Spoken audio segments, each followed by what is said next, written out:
Throughout history, freethinkers have outraged the religious with their wacky ideas about the virtues of free speech, reason, and of course, eating babies. Now, God is dying, and it's time to dispose of his remains. From the pits of hell, Satan sends two puppets of the imperialist West and the Zionist Jews against God, Islam, and tiny kittens to bring you their propaganda and conspire for a new world order. This is Secular Jihadists for a Muslim Enlightenment with Ali Rizvi and Armin Navabi.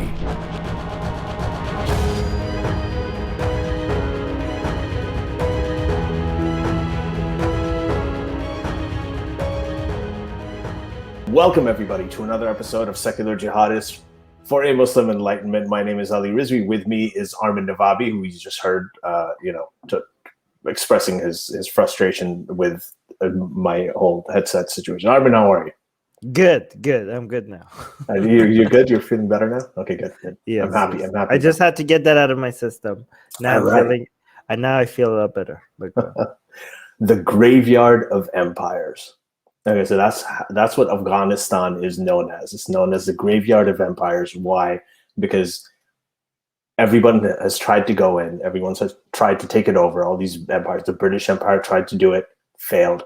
The Soviet Union tried to do it, failed.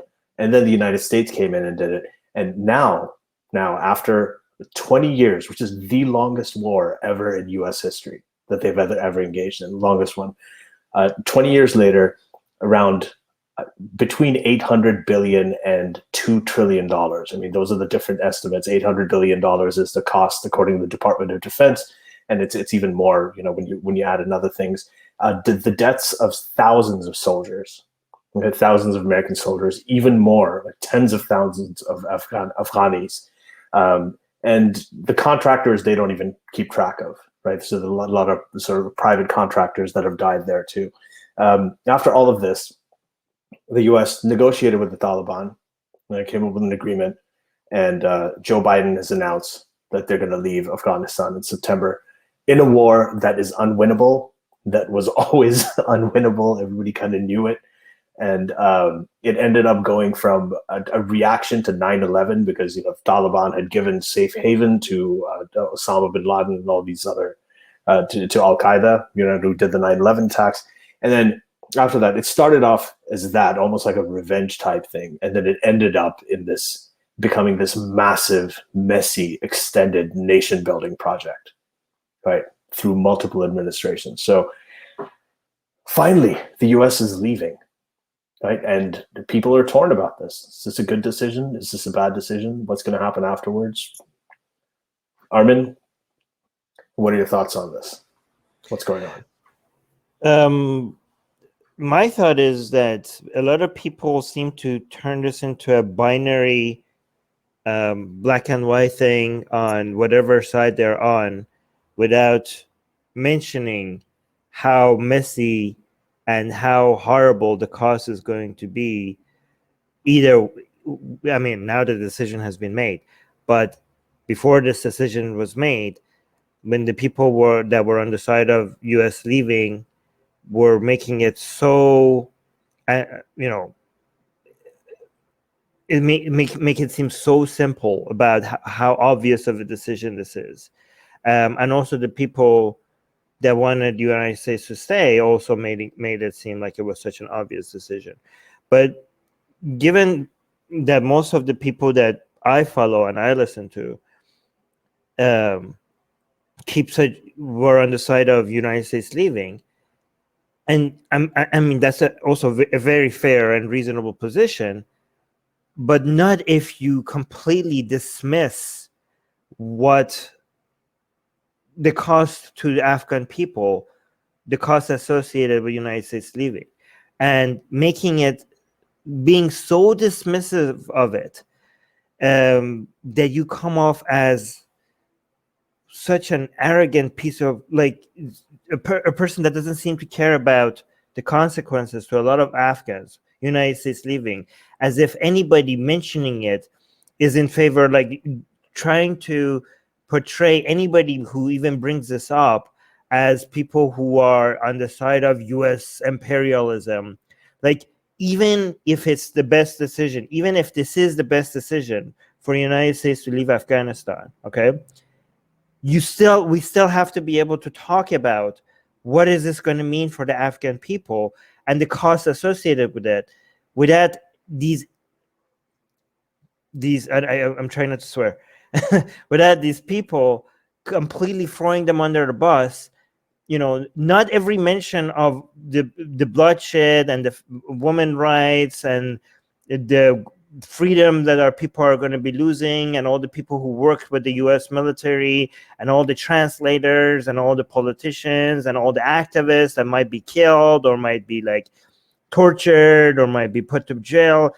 Mentioning these realities that are completely possible, mentioning the fact that there might be a civil war within Afghanistan for decades to come, we don't know. Mentioning all of that, it's not, you can't just be like, shh, stop talking about it, because if you say that, that means that you're against us, you are supporting U.S. imperialism. Well, how can we not talk about this thing? These things are possible, okay? Even if you want to conclude that, yes, given all of that, still it's the best decision for the United States to leave. But those are realities on the ground, and you need to talk about it. You can't just dismiss all of these things that might be happening. But go on, Ellie. Yeah, this is that's actually a really important point, because these realities on the ground, civil war and any kind of, the issues that are going to happen, it is going to return Afghanistan into the same state that it was before 9/11, and it could very well become another safe haven for terrorists, which is exactly what they wanted to prevent. So that's like, that's like $1 trillion, pretty much down the drain, right? Because if it ends up unstable, politically unstable, economically unstable, it could end up being the same thing. And there've been a lot of mistakes. Like I was reading, actually, there's one like major mistake that they did was that the U.S. was trying to get people to train, get local Afghanis to train, because they're like, okay, we've got our military generals, they're going to come in, they're going to train local Afghanis, we've got police forces, we're going to train the local Afghani police force. And the Taliban were still getting more recruits. They kept on getting more recruits. And I think it was 7 years into the war, the US realized that the Taliban were paying them a lot of money. The US was paying around $120 right, to the recruits. I can't remember, it was per week or per month or whatever. And the Taliban were paying them $250 to $300. So they gave them a raise like at that point. I mean, there were mistakes like that, that it just completely slowed down the nation building effort too. And they just got into this huge mess. So they didn't go in trying to fix the women's right issue. They didn't go in trying to do all of these things. But they ended up doing a lot of that. And that's one of the reasons that people oppose it. They're like, there are a lot of girls who started going to school. I personally know a girl who grew up in Afghanistan under the Taliban. She had to dress up as a boy to go to school. And, she eventually got a scholarship, and, now she lives in Canada. And there are a lot of stories like that. And a lot of these girls, a lot of these women, like they're now members of parliament, they're they're professionals. A lot of them are doctors. A lot of them are doing all kinds of great work in Afghanistan and then helping build the country. And now there's a sense that all of them are going to be abandoned. And to some extent, that's true. A lot of they will be. The Taliban will come back in power and they will be abandoned. But this is just one of those situations where you're damned if you do and damned if you don't. Yeah. So again, even don't just dismiss there right now. There are many Afghans who are terrified. Yeah. Who are terrified about the United States leaving Afghanistan.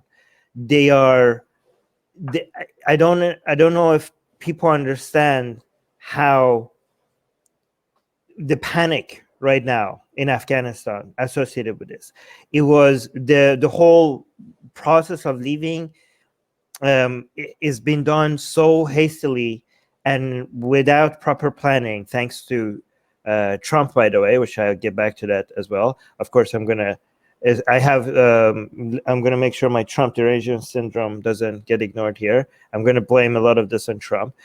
By the way, this is very interesting because a lot of people who hate Trump were like congratulating him on at least this, like, oh yeah, Trump is horrible, but at least he's push United States to leave Afghanistan. But that's at least one good thing that he does. He did. Like, no, this was done very, very with such poor planning, and everybody is panicking. All right. Well, not everybody, but many people. Taliban has having a field day with this, but many people are panicking. And if you are on the side of yes, United States needs to leave, please don't act like a prick, pretending like by not caring about all of these Afghans that are right now. This is a major concern. You have no idea. Like, United States has a history of pushing people under the bus, people that help them strategically, right? And they have, and this is just another addition to all of that, right?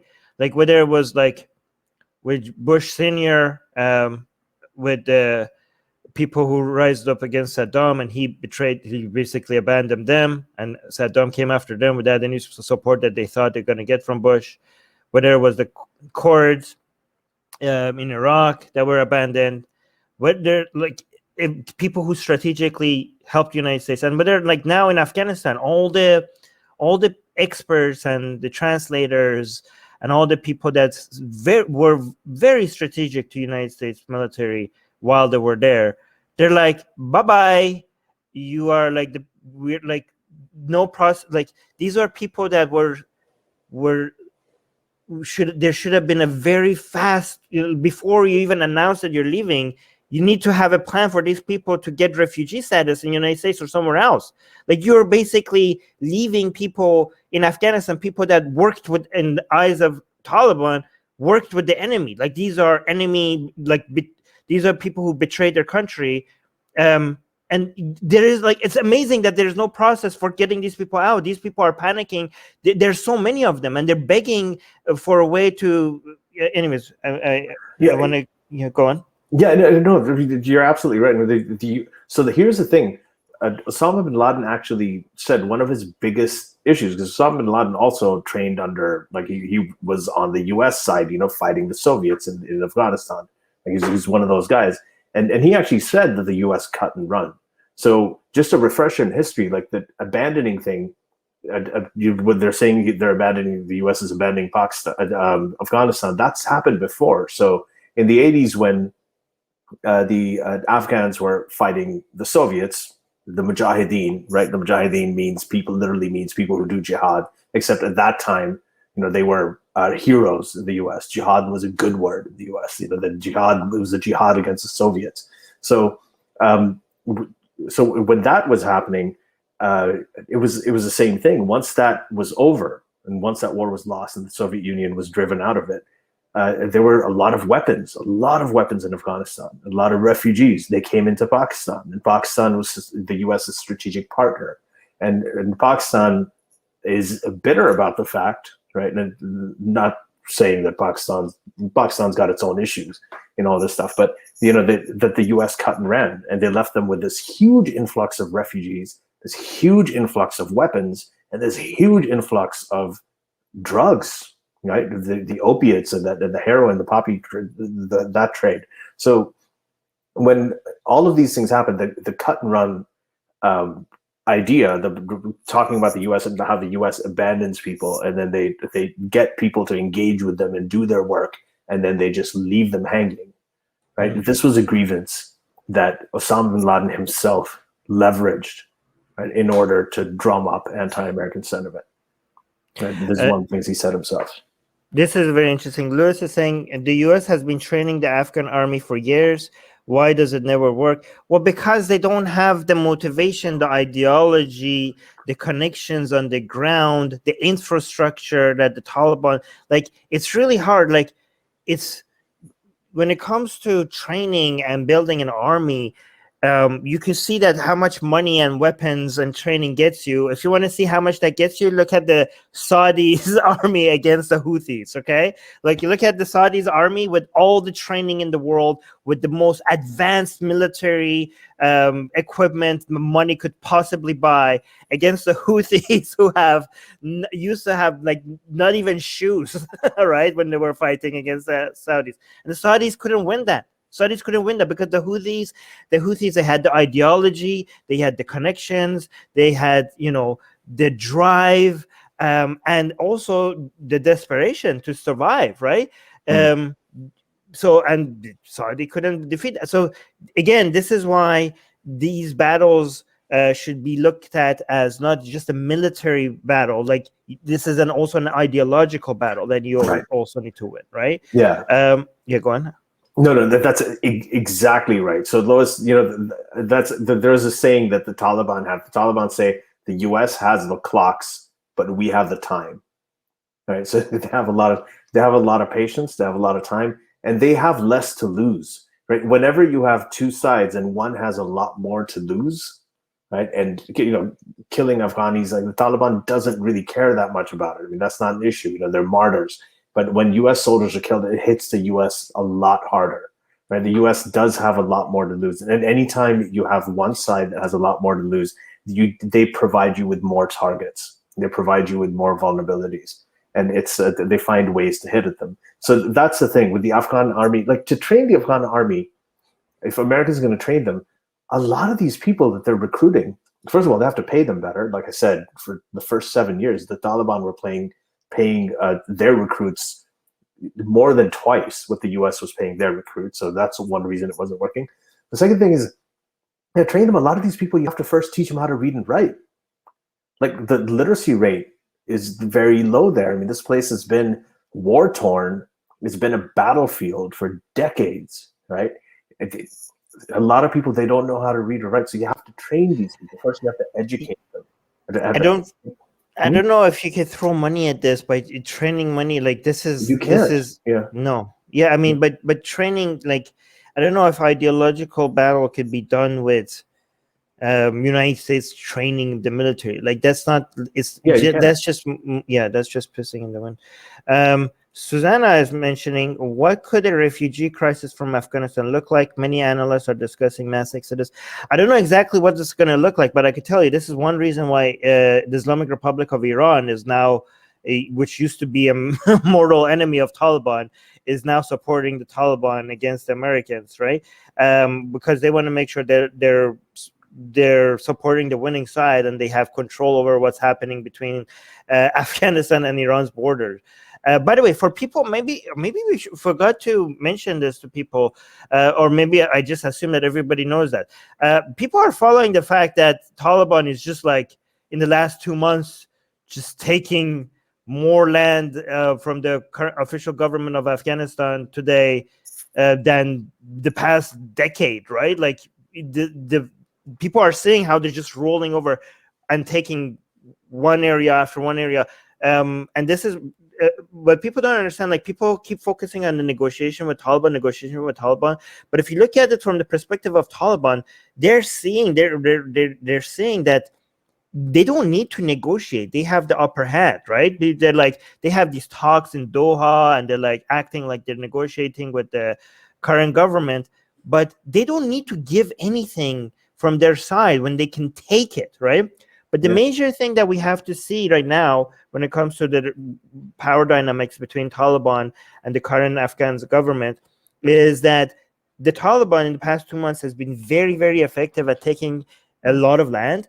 But the main areas that they haven't yet been able to dominate over are major cities, right? Like, they can take everything around the cities, surround the cities, all the major areas. But the actual major cities, they either haven't been able to take them, or they managed to take them for just a little while, and then they had to go back, and then the official government comes back in, right? But I mean, they're only beginning to take over. Like, once United States is completely out of there, I mean, we're gonna see, are they going to be able to like take Kabul, right? Like, that would be a very, like, everybody's waiting to see what that's going to look like. People like, oh no, we need to negotiate with them on sharing power and stuff. Taliban, like, why do I need to? Oh, another thing that is very important to keep in mind is that people talk about Taliban as if it's, I mean, we're guilty of that as well, as if it's one thing, right?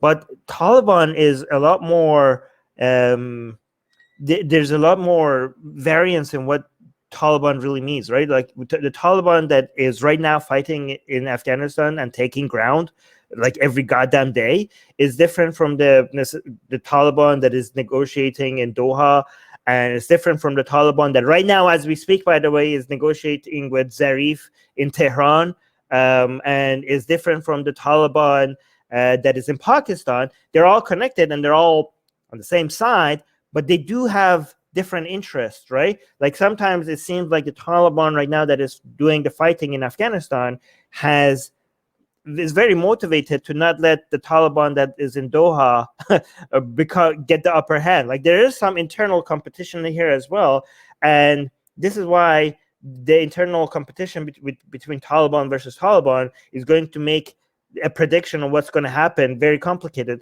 and it also makes the people who are predicting maybe a civil war is going to make their outcomes also a little bit more likely. We don't know. Another thing, Ali, that we have to mention is that the role of ISIS in all of this. I'm saying ISIS because I don't want to trigger YouTube or anything, but Taliban in their negotiations, they apparently have to guarantee the US in their deals like that they are going to be fighting ISIS, right? To make sure that they don't get power. However, Taliban is fighting ISIS, and guess what? They're also recruiting ISIS, right? Like it's so messy right now, Ali. Like they're fighting them, but there are also people in them that they're using the flags of Taliban, but they're actually ISIS fighters that are now being recruited by Taliban, right? It's so hard. Like you could wake up as an ISIS fighter and in the midday be a Taliban fighter and then go back to sleep as an ISIS fighter. It's so like there is no way to tell who's who, and a lot of people in Afghanistan are like, guys, Taliban is actually using ISIS fighters, and we don't know who these people are. Like they're noticing people from Chechnya. Like they're like how like it's so messy. And even here's an interesting thing. Not only the current Afghanistan government is like, who are these people who are fighting for you, Taliban? Like, can you let us know who are these? Like, we want to negotiate with you. Okay, but who are we negotiating with right now? Are we negotiating? Are you supposed to help us fight ISIS in the future government? Or are you actually, I said the word, are you actually recruiting them? But here's another thing. Even Taliban sometimes doesn't know. Like, Taliban, like, sometimes is contacting Taliban and is like, I heard on the news that you captured this place. How did that happen? Who captured it? Are you still there? Like, they don't even, like, it's so messy. Anyways, I'm going to stop talking because you should let you talk. Yeah, no, I mean, I agree with you. I mean, there's no such thing as one Taliban. I mean, everybody knows that. Like when you had the Haqqanis, you had the Afghan Taliban, and then you had the Pakistani Taliban that was in the Swat, the northwestern frontier province that's now known as Khyber Pakhtunkhwa. And that's where they used to, the Pakistan Taliban had a completely different agenda. And the Afghan Taliban had a completely different agenda. You know, some of them were open to negotiation, others were not. Like it was a complete mess. There's different ethnicities, right? There's the Pashtuns that are over there; they're allied there. They're Pakistanis, and then there are Arabs. They're all in that region. Even Chechens now. There's Chechens. Yeah, there's people from all over the place. There's these differences in ethnicities, and all of them they all have different agendas as well. I mean, the local Afghans.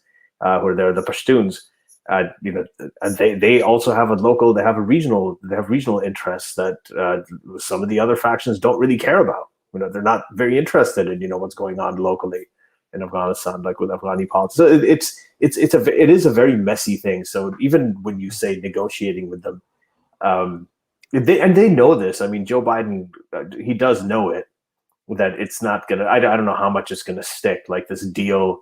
You can't negotiate. You just can't do that. You can't trust the Taliban with making a deal. You can't do it. You can trust them with not abiding by their deal. You can trust them to do whatever deal you sign with them. By the way, it's almost impossible for Taliban to abide by their deal.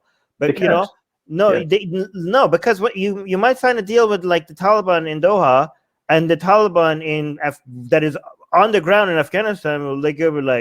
I don't care about the deal you signed. Like I don't recognize the authority of the Taliban that you just signed a deal with. We see this. We can see there's an area in front of us. We see we can take it over. we're gonna take it over, right? Like even if the Taliban that you signed a deal with wants to accept, like, abide by that deal, like, how is that Taliban that you signed a deal with is going to force the commander on the ground that just wants to take over? Like, they don't have control over each other, right? By the way, Lewis is mentioning something that I didn't know, which is really good. That Lewis is saying Biden is giving speech tomorrow about getting the interpreters out of Afghanistan. Okay, that's really good. So that's good to know. There are a lot more. There's a lot of people. Like, there's interpreters. There's other people who've kind of worked with the U.S. I mean, I think that who was it in the Atlantic? I think it was George Packer. I think that was the name of the writer who said that there were 17,000 people who had to apply for visa. That doesn't include all of the women and all of the other people who are going to suffer if the Taliban comes into power. So it's I mean, there's a lot there. There's a lot there, and you can't. You're absolutely right. You can't negotiate. Susanna is saying, please give us more perspective on Pakistan's current role in Afghanistan. Well, Pakistan's role on Taliban has so Pakistan, like the Taliban in Pakistan, Taliban is mostly a Pakistani phenomenon than it's an Afghani phenomenon, right? Like, the source of ideology, the source of military, and the source of identity of Taliban comes from Pakistan, right? That is their home base, and that's also what gives them an advantage, because they always have a place where they could go back to, and get support.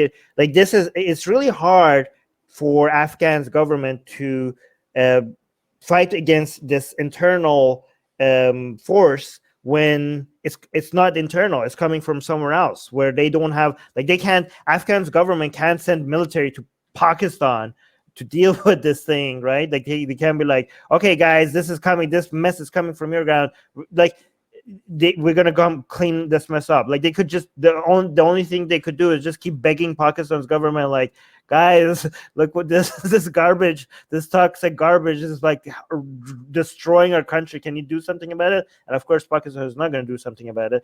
But yeah, basically, this is the fact that Afghanistan is being influenced by Pakistan, and all the support and all the ideological support and all the military support and all the financial support for Taliban coming out of Pakistan makes it close to impossible for Pakistan's government, even with support of United States or anything, is almost impossible to deal with this. But Ali, what do you and Pakistan has had they've had a double dealing with it. I mean, the Pakistani intelligence has always had an alliance with the Afghan Taliban, right? They've had an interest, and also has to do with providing a buffer against India.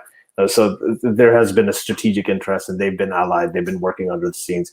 But Pakistan did not like the Pakistani Taliban, which was attacking, the Pakistani people, and they were beheading Pakistani soldiers. So there was they really did not like the Taliban, and they had a total alliance with the Afghan Taliban. So that also goes to show that even strategically there's a big difference. It depends, though, Ali. I think it goes up and down, the relationship with even the Taliban in Pakistan, and also there's also public, like the intelligence officers, agencies in Pakistan could know that the Taliban in Pakistan is unpopular. They might have a public and consider them publicly as the enemy, but behind the scenes they're still building connections, even with the Taliban, even in Pakistan. And also, it's sometimes very difficult to know when the Pakistani Taliban ends and the Afghani Pakistan begins. Like, the lines are extremely blurry. Yeah. Well, that's what works in their favor, right? I mean, so that's let's see. This is a good one. Yeah. So Lois is saying Guam has agreed to take the interpreters, etc., so they have a safe place to stay while their visas are processed. But the thing is that I heard about that, but right now the process is happening very slowly, right? So this needs to happen. I'm hoping Biden put some fire under this and makes this happen really fast. The thing is that this should have been done before the announcement of withdrawal, right? Like, the providing of safety for all these interpreters should have been done first before all of these, withdrawal was announced and stuff like that, right? Another thing, Ali, I want to mention is the role of how screwed up this whole process has become because of Trump's administration, right? Yeah. Because what Trump did with like the announcement of leaving of the troops was basically not even a negotiation. It was like a surrender. Like he didn't even, like his administration didn't even attempt to get something in return, right? And while promising all of that, like, or very little at least, right?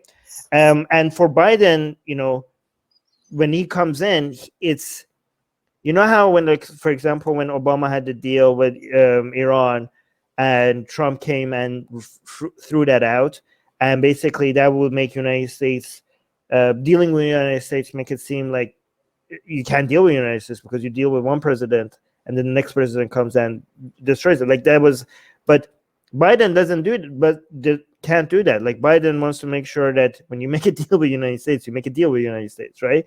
So even though he might have changed the dates a little bit, it would be very messy for Biden to start a renegotiation with Taliban when it comes to the conditions for them leaving. Like basically, Trump gave a gift to Taliban the way that they announced that they were going to leave without any, basically took all the leverage away from Biden, right? And if some people say like, oh, there shouldn't have been any negotiation, they should have just left.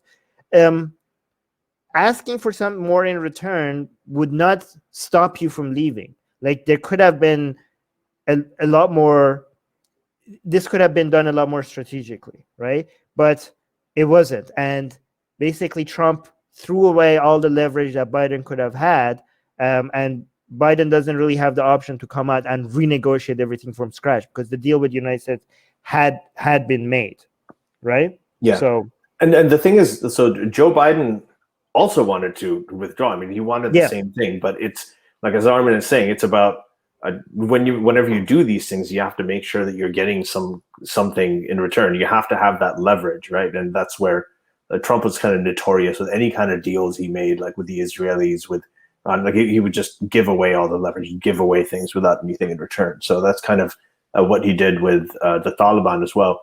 But Biden, there's apparently Biden was the only person, right, during the Obama administration who did not want the surge. When they did the surge in Afghanistan, like they tried to repeat what they did in Iraq because that worked really well. They're like, okay, let's do a surge in Afghanistan.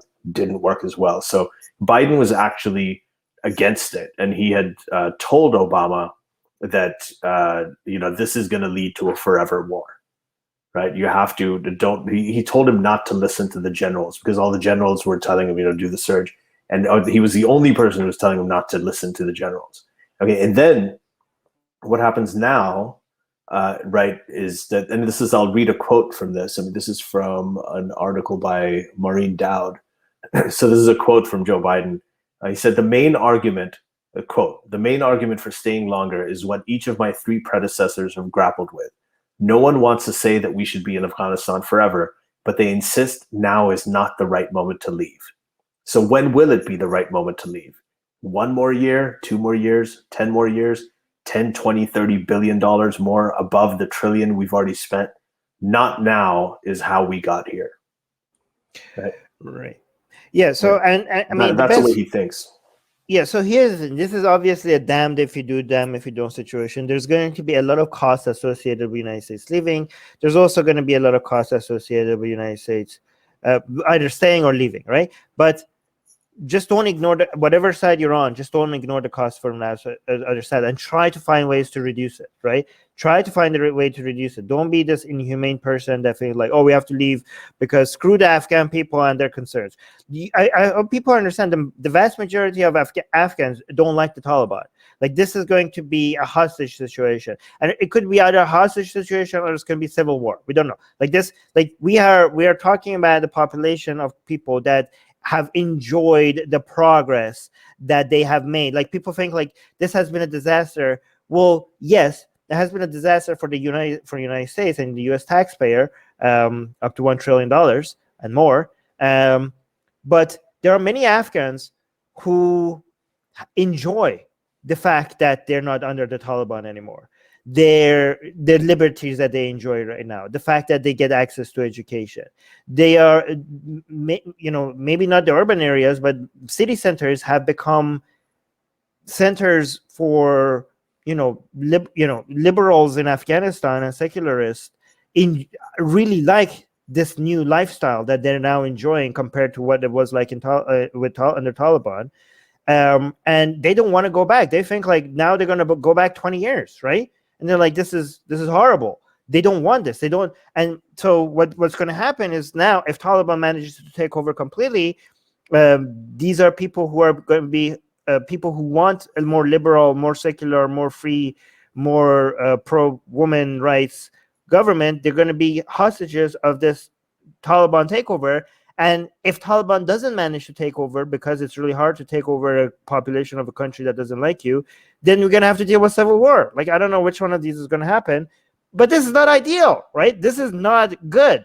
However, the argument for staying is like, well, I mean, United States is not responsible for. Oh, here's the interesting thing. People are like, well, United States government is supposed to represent the taxpayer, American taxpayer, right? And they're not supposed to, and this is a waste of money. And yes, we're sorry for the Afghan people, but sorry, we have more problems at home that we need to fix. We can't just keep spending money on this, right?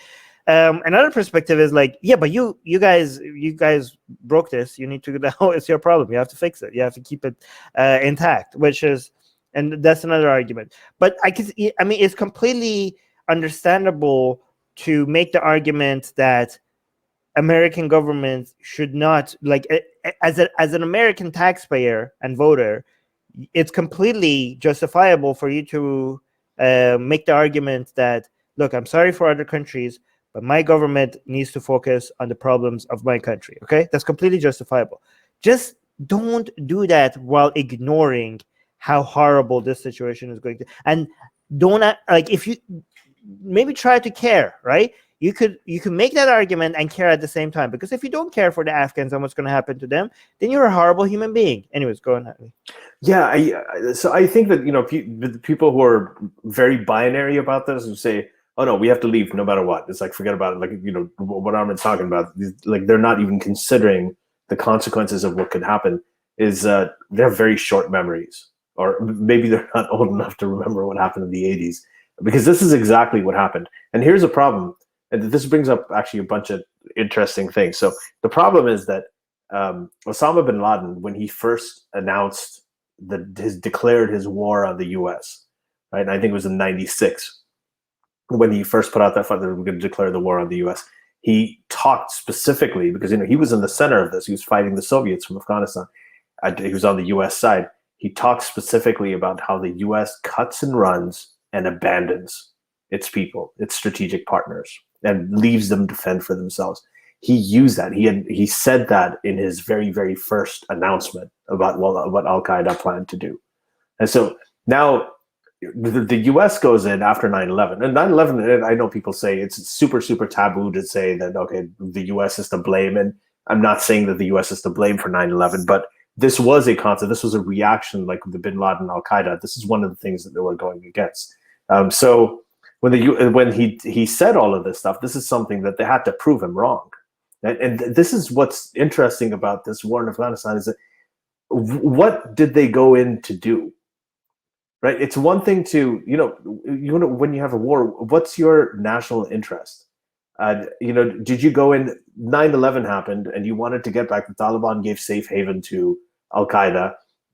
So you go in, so there's a revenge aspect. Okay, you want to do that. You eventually, get bin Laden and he's gone, and you drive the Taliban out, you establish. But then what was the long-term goal? Was it just to, and then they stuck around. Why did they stick around? Because, the challenge was that they shouldn't cut and run. So they were trying really hard not to cut and run. Like, what was the purpose? Like this $1 trillion that was spent. Do you know, Armin? Like, Yeah, why? I mean, okay, so here's the thing. Aside from revenge and aside from this, okay, we got to get them back. Like, no, it's not revenge at all. I mean, this place is going to, you could make the argument for why this is beneficial to U.S. taxpayer as well, because there's many things that could happen when the United States leaves, right? I mean, this could become a safe haven again for ISIS, right? And people were like, oh, you're fear-mongering. No, it could be. I mean, it already is. It could become more of that, right? It could destabilize that area completely, which is going to be beneficial to, it's going to be harmful to some elements in Iran's government, and it's going to also be beneficial to some elements in Iran's government. And guess what? It's going to be beneficial to the parts that you don't like, all right? Like, this is going to be, do you want, like, you managed to make Iraq maybe like is getting closer and closer to Iran's province outside of its borders. Do you want to see something like that happening to Afghanistan as well? Like, how much, like, we already have Iran's Fatimiyun army becoming very active inside Afghanistan. The more chaos that happens, it's going to make them dominate over there even more, and it's going to give Iran's government a lot more leverage to play its role when it comes to when it push European or North American countries to get from them the things that they want. Okay, and also China is going to be able to completely come in and take over. Maybe, we don't know. And remember, like, when it comes to the competition that United States has against China, rare earth metals are becoming one of the most important resources when in geopolitical competitions between countries, and Afghanistan has around $1 trillion of that, right? So, and at this time that Japan and South Korea and United States are desperately trying to figure out how to reduce China's monopoly over rare metals, losing control over a country that is a major source of it, and maybe leaving it for China to come in and do a lot more major investments in it, that could be extremely work against strategically be against United States. And again, these will have trade consequences, financial consequences, economic consequences to, like, Japan, Vietnam, South Korea, and United States. So this is like, when people, it's easy to track the money that you're spending on intervention in Afghanistan, but it's harder to track the economical benefits you're going to get in when it comes to being able to create stability in areas like this. And because it's easier for people to demonize intervention like this, because tracking the benefits is harder than tracking the costs, right? Again, I'm not defending this, but I'm just saying, like, those might be alternatives. It's also the U.S. taxpayer is going to find it very, very bad. It's very bad optics if your line of reasoning is like, we need the minerals, right? Like, people are like, wait, so we're giving blood for minerals? Like, we're spending U.S. soldier blood, and we're giving lives so that because we could have economic interest. So that's basically the optics of making an argument like that is really, really bad. But they're right. Look, we're talking about 20 years, all right? If they wanted the minerals, I mean, what the Iraq war was not as long, all right? They went into Iraq. The U.S. immediately set up, like, Halliburton was there. There were all these private contractors who were doing all this oil stuff. I mean, the oil interest was there. Ultimately, it wasn't really worth it, okay? But they did it. At least you could see that happening.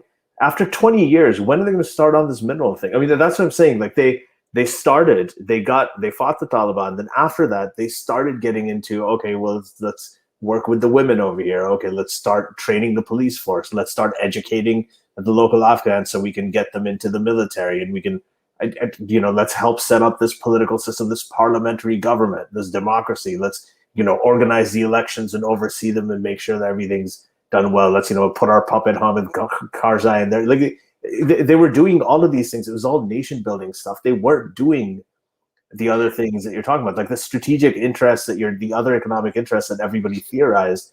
Like, if it was if in 20 years, when were they gonna start on that? So actually, it's very interesting because we say that because, like, when the Russians were in Afghanistan and eventually they had to leave, you could see the mark that they left. Like, the Russian infrastructure is still visible to this day. Like, they actually they built stuff, right?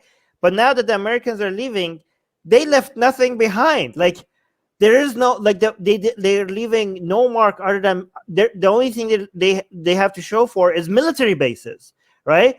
Like where's the nation building, right? Yeah. The Russians did more nation building in Afghanistan that Afghanistan is benefiting from till this day than more than the Americans did in the last 20 years. Like this is like the United States with all its financial advantages and everything, where there's no, you didn't do anything while you were there. Like so, I don't think that's completely true. So I mean, if you're looking at infrastructure, if you're looking at structural things like that, then yeah, you might have a point. But the U.S. did do things like the women coming into parliament. There's women running for elections. A sort rights of and liberties and that. Right. Those Education, are important. Yeah. Okay. Yeah. So those are things like it's a different kind of mark, right? I mean, you remember the Soviet Union, but a mark but it's a mark that you could take away like this.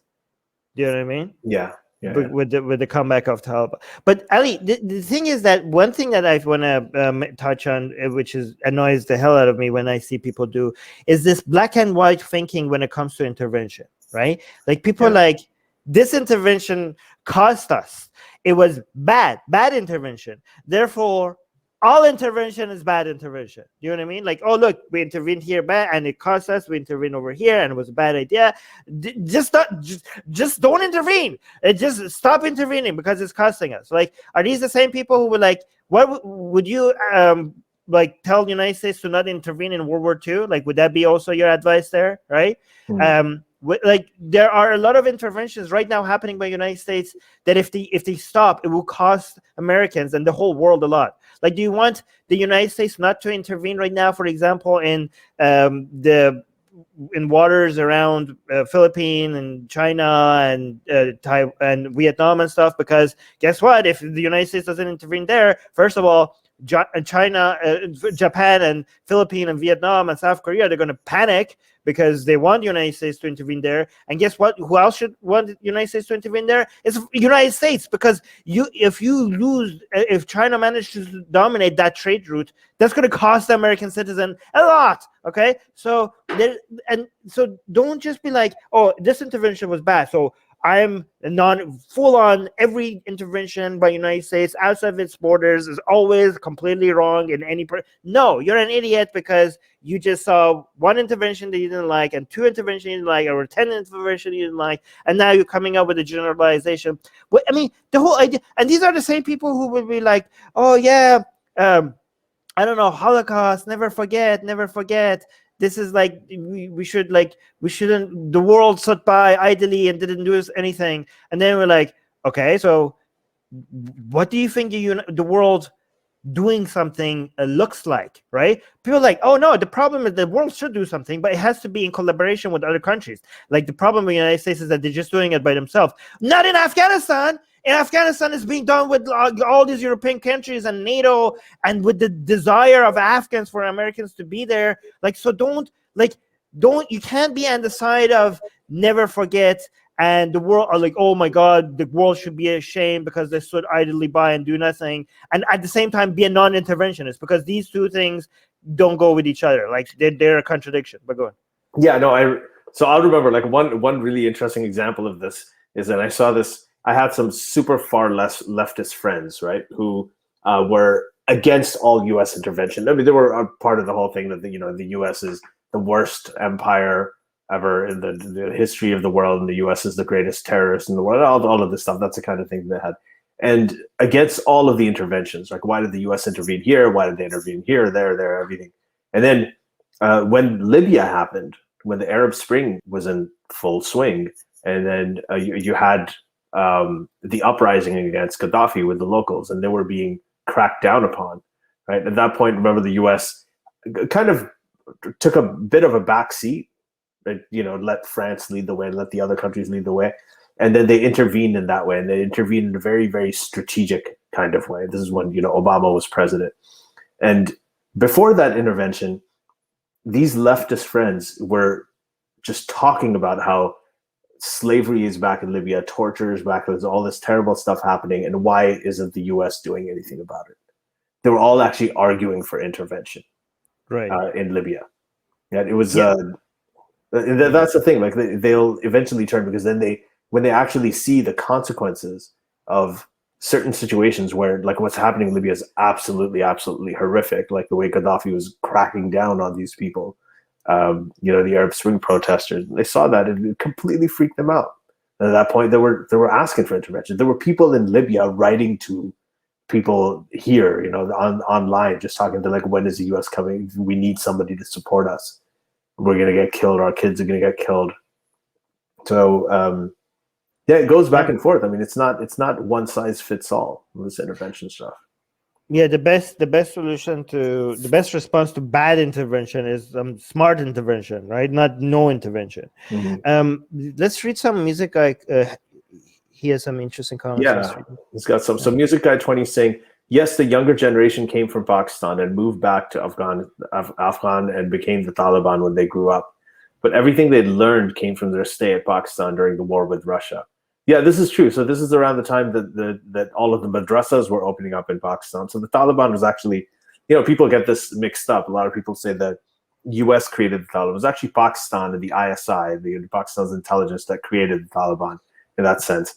And yes, they were allied with the U.S. They're strategic partners with the U.S. when they did it. And the word where it comes from, we've talked about this here before, there were plenty of madrasas that were opening up, these religious schools, and they were training these kids. They were basically getting kids. And people put their kids in these religious schools because these things are getting Saudi funding, and they're getting, they're very, very nice buildings. And they usually have to pay for school, for primary education for their kids. If they can send their kids to a school that's totally free in a nice building, and their kids are going to learn to read and write, people would do that. So lots of kids went to this. And Talib means student in Arabic and in Urdu, and I think in Persian too, right, Armin? And the plural for Talib, for student, is Taliban, right? So Taliban just basically means students. These were the students of these madrasas. And from Pakistan, they went into Afghanistan. There were a lot of Pashtuns who were part of this too. And so, yeah, that's absolutely true. That is how it happened. Music Guy is saying Trump wanted to pull out of everything, basically even Syria. Yeah, guys, even if you're on the side of United States pulling out of here or there, there's a right way to do it, and there are wrong ways to do it. Like there are more strategic ways and better planned ways to do it. Like you could, don't be like, just because you're on the side of pulling out of these countries, don't just support somebody just because they're doing it, because you could do it in a way that is absolutely horrible for everybody involved.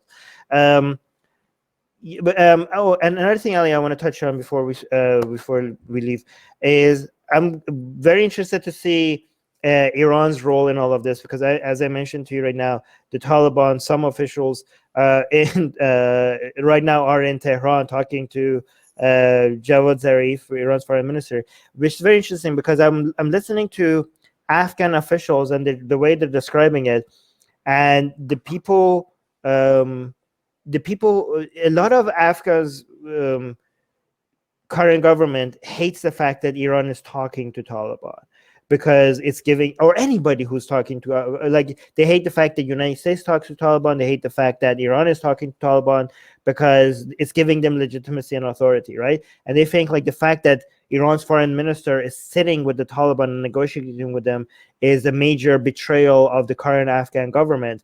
But basically, Iran's government is seeing the writing on the wall. They're like, this is going to be the government, so we need to make sure. And the thing that they're highlighting, the current Afghan politician, is like, Taliban was like attacking you guys. Taliban killed your journalist, like Iranian journalists. And now you are sitting with them as if you're buddies, right? Iran, before the invasion, Iran's government considered Taliban like a radical group they were mortal enemies with Taliban because Taliban's ideology considers Shias to be heretics and all. And also when the invasion happened, Iran's government and United States were on the same side against the Taliban. Like they were working with each other against the Taliban, right? But now that Iran's policy is mostly like removing United States interests all, so that they could, sneak in. They're supporting everybody and anybody that is pushing back against the Americans, which now seems to be including the Taliban. which is very interesting because you can see in Iran's newspapers, like the ones that are closer to the regime, they're now whitewashing Taliban. They're like the new reformed Taliban. They're trying to market Taliban as this entity that is Iran's government it could potentially support, especially now given how how much it's in their advantage to be anti-American. But it's so amazing because just like 2 decades ago, these people, Taliban and Iran's government, could not see eye to eye on anything, and now they're like cooperating with each other or so. But yeah, so that would be interesting. Yeah. Also, Louis, saying you want to say something on that before we read? No, it's good. I think you covered it. Lois is saying, what is the relationship between the Mujahideen and the Taliban? Right. So, yeah, that's a good question. I mean, a lot of people are. Yeah, go ahead. Mujahideen is, I think, more of a general term, and it was it was more foreign to Afghanistan than the Taliban, right? Mujahideen were came out of Saudi Arabia and other places. It was the initial movement to fight back against the Russians.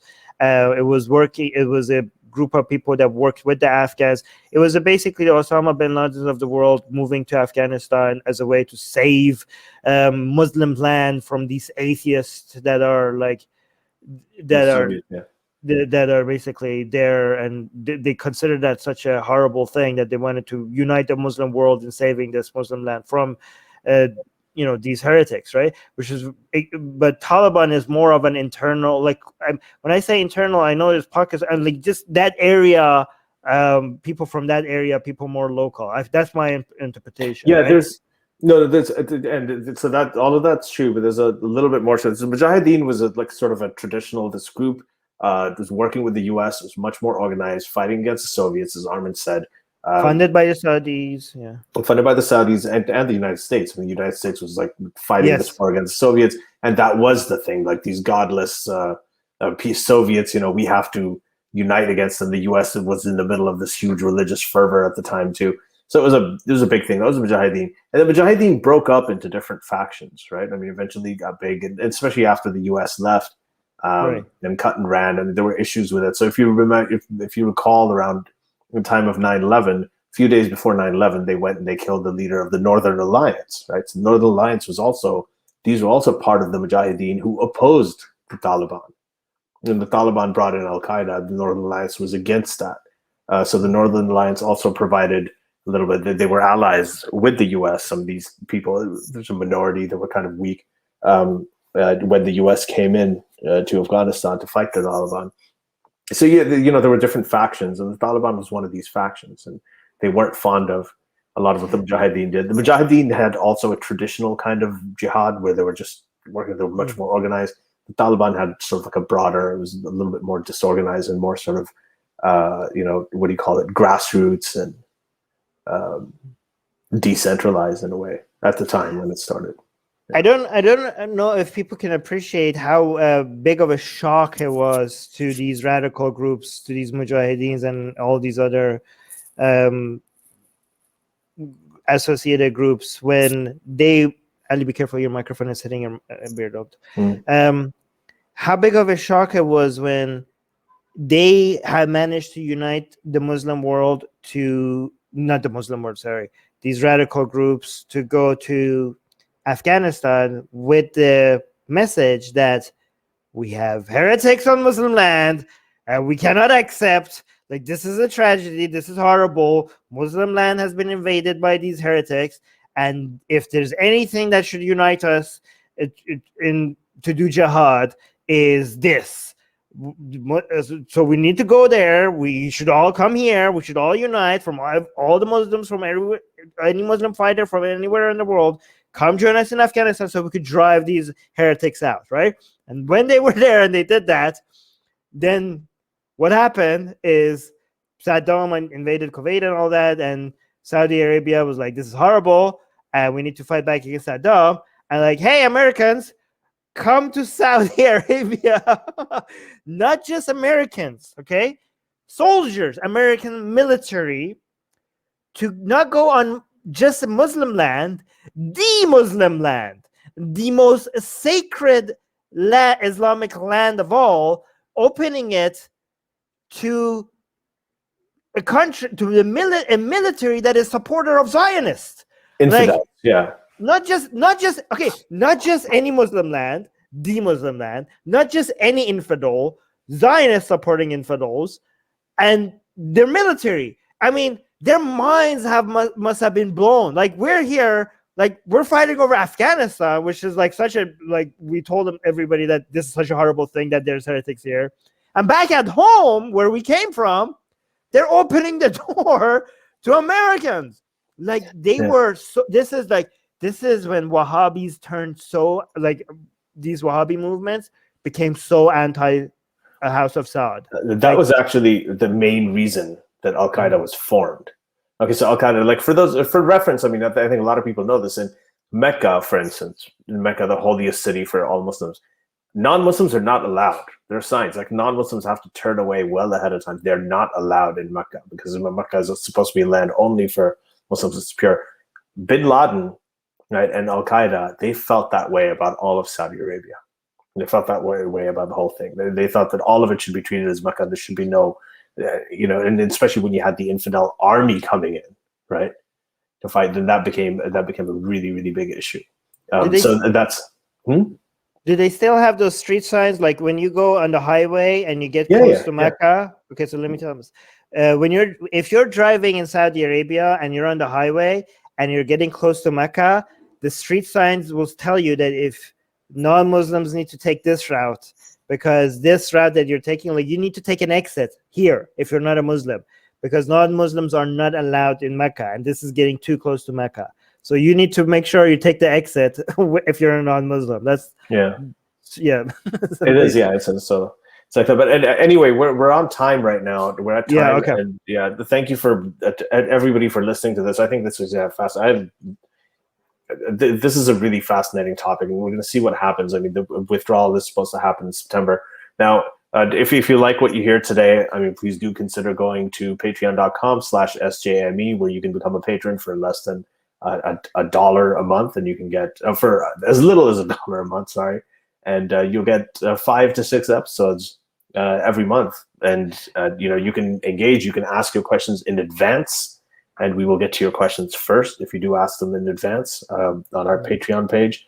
Wait, let me be more clear about what you get as a patron. Okay, so first of all, if you're not a patron, you're listening to this the audio version of this later. So if you are a patron, you get to watch these live with us and have a conversation with us, like you saw we had some people in the live chat right now. So patrons get to watch this live and the video version of it, and also patrons get to, because a lot of patrons like, hey, I'm a patron, but my questions don't get asked because the times that you're doing this live, I'm working or I can't make it live. So as a patron, you get to ask your questions ahead of time to make sure that whatever questions you have about a certain topic does get addressed, even if you can't make it live or watch it live with us, right? So that's the two main advantages that patrons get. The third thing is that you will support the show, which is also very nice, I think. Yeah. And just on this topic, read the history just a few decades ago. Just read it if you want to get some information on what's happening right now and the significance of it and why this is not binary and why this is really, really complicated, this kind of decision. And there really isn't one side to take completely if you're a rational, independently thinking person. Just read up on the history, read up on recent history, what happened. Music guy in the live chat is saying, good info, guys, with a blue heart. And Susanna is saying, lovely, informative discussion. Oh, thank you, guys. With no heart. She didn't put a heart there. It's terrible. At least thank you, music guy, for at least putting a blue heart. It's all right. Venus blood, but whatever it is. But anyway, thank you, everybody, for joining us. And we will see you next time. Bye, guys. Be best. Be best. The Secular Jihadists have been made possible thanks to the Illuminati and the covert support of Israel and the CIA. That's what we have been told, but we haven't received our checks yet. If you like what we do, please support us. Share the podcast with your friends. Write and tweet us with topic and guest suggestions. Or head over to secularjihadists.com and give $1 or more for exclusive access to live video. Have your questions read and answered on the air, and more. Till next time, may the flying spaghetti monster be with you.